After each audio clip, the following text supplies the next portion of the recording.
Have you ever made a decision that felt right in the moment, but later, it destroyed something you loved? A friendship, a career, your peace. Most people think bad decisions come from a lack of intelligence. But the truth is far darker, and far quieter. Bad decisions are born in the fog. That invisible fog that lives in your mind when emotions rise, when ego whispers, when your fear is louder than your reason. And for one man, that fog cost him everything. His name was Marcus Vail, a man others saw as calm and composed, a man who spoke little but achieved much.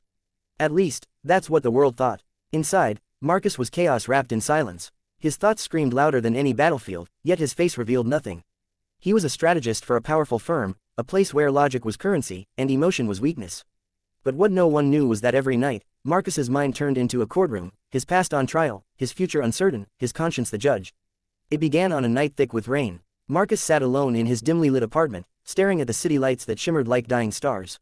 He had just made a decision that would change everything. He'd betrayed a friend to protect a deal. At the time, it felt necessary, even clever. But now, as thunder cracked the sky, he felt the first ripple of doubt. Was it worth it, or had he just bartered his peace for a moment of power? The human mind is strange. It can justify anything when cornered by ambition or fear. And Marcus, though sharp, disciplined, and trained to analyze, was blind to the storm inside him. His mind was no longer a tool, it had become a weapon turned against himself.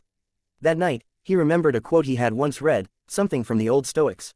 You have power over your mind, not outside events. Realize this, and you will find strength. He had brushed it off before. But now, sitting in the silence of consequence, those words burned. Power over your mind. What did that even mean? He had power, wealth, authority, reputation, yet none of it could silence the unrest inside him. As he poured another drink, a thought struck him. What if clarity isn't something you find, but something you strip away? He closed his eyes. The noise was unbearable. Voices of regret, pride, guilt, all blending into a relentless storm. And in that chaos, he realized something terrifying. He could not hear his own reason anymore. That was the night Marcus began his journey. Not toward more success, not toward redemption, but toward something far rarer. Clarity. He didn't know it yet, but the next few days would test the very structure of his mind. Because thinking clearly isn't about what you add to your thoughts. It's about what you're willing to let go of. And the first thing Marcus had to let go of was himself. The morning after, Marcus woke to the sound of rain again, softer now, but steady, like the world was trying to wash itself clean. His head ached from the night before, and his mind felt like a battlefield after silence had fallen, smoke still rising, ghosts still walking. He moved through his apartment like a stranger. The mirror greeted him with a question he didn't want to face.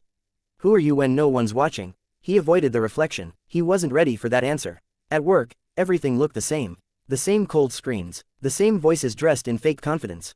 But beneath that calm surface, something in Marcus had shifted. He could see the machinery of deceit turning all around him, the lies polished into charm, the ambitions wrapped in smiles. He had always been part of that machine, but today, he could hear the grinding metal. During a meeting, his superior, Donovan, spoke about the next big merger, the one Marcus had betrayed his friend to secure. The deal would go through. The company would rise, and Marcus would be rewarded. Everyone clapped, everyone smiled, but inside Marcus, a storm was rising again. He felt his chest tighten as Donovan said, "Sometimes, gentlemen, greatness demands sacrifice." Marcus froze. His thoughts spiraled. Was that true, or was it just an excuse the powerful told themselves to sleep better at night? He wanted to speak, to say something, anything. But his mind was clouded again, choking with pride, guilt, and fear. So he stayed silent. That silence followed him the whole day, through corridors, through conversations, through the endless noise of success. And as he left the office that evening, something inside him broke open. He realized he had become a prisoner of his own thoughts. That night, Marcus sat at his desk again, but this time he didn't pour a drink. He opened a small, worn notebook, the same one he used to keep for strategies and calculations. But now, he wrote something different. What am I really chasing? He stared at the question. It looked simple, almost foolish, yet he couldn't answer it. He realized he had spent years reacting, to opportunities, to threats, to people, but not once had he paused to think clearly. He had confused motion with meaning, noise with knowledge, action with wisdom. As he sat there, he remembered another Stoic quote, this one from Epictetus. It's not what happens to you, but how you react to it that matters. Marcus whispered it to himself, over and over, not what happens, but how you react. He closed his eyes and thought back to the betrayal, his so-called, necessary, decision. He had reacted out of fear. Fear of losing his place. Fear of appearing weak. Fear of being left behind. That's when it hit him. His decisions weren't really his. They were built by fear, painted by ego, disguised as logic. He wasn't thinking. He was defending. Marcus stood and walked toward the window. The city lights glowed beneath the dark sky, millions of lives rushing, chasing, reacting, just like him. He whispered to himself, if I ever want to see clearly, I have to stop reacting. That night, he made a vow, not to fix his life overnight, but to begin by observing it. To pause before speaking, to question before assuming, to separate his thoughts from his emotions, his reason from his fear. The first test of Stoicism isn't power, it's patience. And for Marcus, that patience began in silence. He began to practice something strange, something he hadn't done in years. He sat, quietly, with no music, no distractions, no noise. At first, it felt unbearable, his thoughts ran wild, his regrets screamed for attention. But then, somewhere in that stillness, he noticed something new. The fog was thinning. He began to see patterns, how emotion disguised itself as reason, how impulse pretended to be logic. And in that moment, clarity wasn't a destination. It was a discipline. Marcus finally understood what the Stoics meant by control. It wasn't about controlling the world. It was about controlling how you see it. And for the first time in years, Marcus Vale was beginning to see. A week passed. Marcus was quieter now, not withdrawn, but aware. He noticed the spaces between conversations, the pauses people filled with meaningless words just to avoid silence. He no longer felt the need to fill those gaps. But the world around him didn't change. The same politics, the same chaos, the same people pretending to be calm while drowning in noise. He began to realize, most of life isn't about what happens to us. It's about how we interpret it. Two people can face the same storm. One panics, the other stands still. The difference isn't circumstance, it's clarity. And Marcus was about to be tested on that truth. It happened one afternoon. His phone buzzed, a message from his old friend, Elias. The same man he had betrayed. Elias's message was short, we need to talk. Marcus stared at the screen for a long time. The guilt rose like smoke again. His heart pounded, his thoughts blurred. He wanted to delete the message. Pretend it never came, but something inside whispered, don't run. So he didn't. That evening, Marcus met Elias at a small cafe, one they used to go to after long days at the office. It was strange how memory clings to places. The smell of roasted coffee, the faint music, the echo of old laughter, everything was the same, except the space between them. Elias looked tired, but calm. No anger in his face, just a sadness Marcus couldn't read. Why? Elias finally asked. His voice was steady, not loud, not weak. Why did you do it? Marcus froze. 1,000 excuses flashed in his mind. Survival, business, timing, misunderstanding, but none of them felt true anymore. He took a deep breath. And for the first time in years, he didn't try to defend himself. He simply said, because I was afraid. Elias looked at him, surprised. Marcus continued, his voice trembling. I told myself it was strategy. But it was fear. I didn't want to lose what I had. And I didn't realize I was already losing who I was. Silence hung heavy. For a moment, Marcus thought Elias might leave. But instead, he leaned back, exhaled, and said, at least you see it now.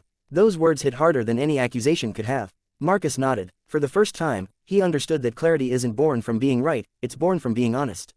Not just with others, but with yourself. They spoke for a while longer, not as enemies, not even as friends, but as two men finally removing the masks they'd worn for years. When Marcus left the cafe, something inside him felt lighter. Not fixed, but lighter. The next morning, he returned to work. Everything was normal, except for one detail. A sudden crisis had hit the firm. A competitor had leaked internal information. Panic spread, people whispered. Blame began to swirl like smoke in a burning room. Donovan stormed into Marcus's office. We need a name, he said sharply. Someone to take the fall. Marcus froze. He recognized the pattern, the same situation he had once used to save himself. But this time, he could see it. The fear, the manipulation, the fog. He understood now, this was his mirror. The universe was asking the same question, just in a different voice. Would he act from fear again, or from clarity? Donovan leaned closer, lowering his tone. Marcus, you know how this works. Pick someone, anyone, you do that, and we survive. Marcus looked at him for a long moment. Then he said calmly, we survive by truth, not by lies. Donovan's expression hardened. You're making a mistake. Marcus replied quietly, no, I'm ending one. He walked out of that office, not knowing if he'd still have a job by the next morning. But as he stepped into the sunlight outside, he felt something he hadn't felt in years. Clarity, because for the first time, his decision wasn't ruled by fear, ambition, or pride. It was ruled by reason, by virtue. That day, Marcus learned the essence of Stoicism. Clear thinking begins where self-deception ends. And as he walked away from everything he once thought mattered, he realized, the mind becomes quiet not when life gets easier, but when you stop lying to yourself. The next morning, Marcus arrived at the office knowing what awaited him. The whispers stopped when he walked in. Eyes followed him, some curious, some afraid, some quietly grateful that it wasn't them in his place. Donovan's door was open. Inside, the board sat like a silent jury. Marcus stepped in, calm and steady. He didn't defend himself. He didn't argue. He simply told the truth. About the leak, about the system, about the pattern of fear that ruled them all.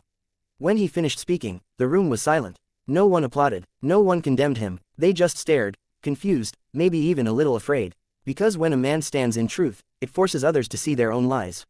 By noon, Marcus's career was over.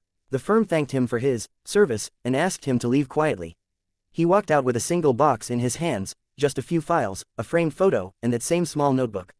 No security escort, no anger, just silence. But this silence was different. It wasn't the silence of guilt, it was peace. For the first time in years, Marcus didn't feel like he was running from his thoughts. He could hear them clearly, and they didn't scare him anymore. Days passed, then weeks. The world he had built, power, status, recognition, all gone. But in their place, something deeper grew. He spent his mornings walking through the park, watching people rush to work, faces tense, phones glued to their hands. He saw the same fog everywhere, people lost in reaction, trapped in emotion, chained by invisible fears. He remembered what the Stoics had written 2,000 years ago. Man is disturbed not by things, but by the view he takes of them. Marcus smiled. The world hadn't changed, but his view had. He began to write every morning. Not about business, not about plans, but about thoughts. What triggered him, what calmed him, what was real and what was imagined. He started to see patterns. Every moment of confusion began with one thing: attachment to what he couldn't control. He wrote 3 words at the top of every page. Is this mine? If it was beyond his control, someone's opinion, an outcome, the weather, the past, he let it go. If it was within his control, his perception, his response, his effort, he faced it with calm strength. Clarity, he realized, isn't gifted to the wise. It's built by the disciplined. Months later, Marcus received a call from Elias. He was starting a new firm, smaller, ethical, built on transparency. He wanted Marcus to join him. Marcus paused, not because of doubt, but because he wanted to answer from reason, not desire. He took a deep breath, then smiled and said, "Yes, but this time, we build it clean." That's how it began, not a return to power, but a return to purpose.